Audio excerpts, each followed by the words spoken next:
po. Yan, si Ate Rosie po ay matagal na po rito. Ano po So, yun sa siya, kanya po tayo 4 years magtatanong. na po siya eh. Ate, pag halimbawa, bibili kami ngayon ng, eto, yung mga, yung for growing. Mga ilang days po bago pwede kaming mag-harvest?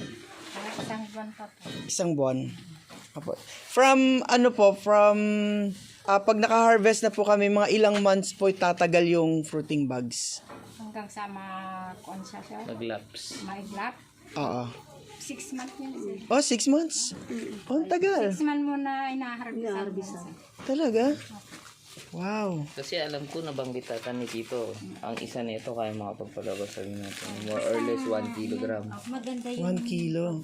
Basta 6 months. Oo, pag siksik, para walang space na, 4 months na. O kaya 3 months sa kalahati. Pwede mo lang tanggalin ito. Katiran mo, i-treat mo yan. Oo. Tapos, basta tatanggalin mo yung, di ba mag-aamag siya ng puti.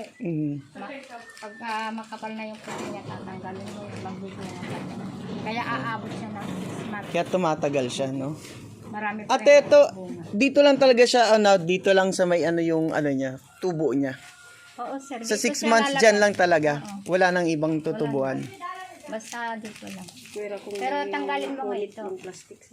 Pag napunit, dun lang siya lalabas. Pag may butot, kunwari mga ganito niya, Oo. lalabas din niya. Pero mas maganda din. Ganyan na. Ate, i-clear ko lang, no, yung pagdileg, hindi buong, Hindi, sir. hindi. Basta Yung ano, dulo-dulo yung lang parang niya. hose ba? Yung, di ba pagka may hose kayo? Oo. Parang Sprinkle lang. air mo. Sprinkle lang siya, ayan. Tapos Basta ganyan. mabasa lang, no? Mabasa Tapos lang. yan sa, Mabasa, babad yung niya. sa suka. Mababasa din. Pagka namunga na, diretso Kasi mo kami ng ginagawa namin, dinadiretso na namin yung hose eh. Kaya kaganyan. Papasok din yun. Oo. Dinuhos lang namin, didiligan namin yung hose. Kahit hindi pumasok doon sa pinakaloob niya, no? Basta mababasa lang. Yung magpapasok sa kanya moisture. Okay, so ganito siya, oh.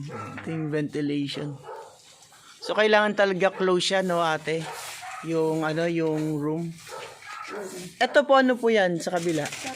Ganon din po. Ganon din po siya. Kasi ito po ata, naka-theory pa rin po ito. No? Meron pang ganito. Lapuno. Sa tapo. Anong klaseng net to? Ano po shaded net? Shaded. Ay, yung parang po tawag ata o yung dito? pang Japan, Shaded Pang net. ganyan eh. Sa Shopee. Shopee. Mura-mura. Nasa 500 po yata, no? Yung isang wala pa? Depende kung kwan. Gaano kalaki? Size niya. Oo. Ayan, so galing, no? Dali lang magpaano ng ganito, eh. So ito pwede pang lagyan to, yung banda rito, no? I-maximize. Dami na to, oh. Nasa ilang thousand to, ate? Sir? Ito ilang thousand to lahat? Ilang libo? 10 to 12 bata. Hindi ba babasa 10,000? 10,000 lahat to, kaya yung i-occupy? Alam mo, pangkalatan natin yung 10,000. Pangkalahatan 10,000. 10 to 12,000. Grabe, dami. Galing.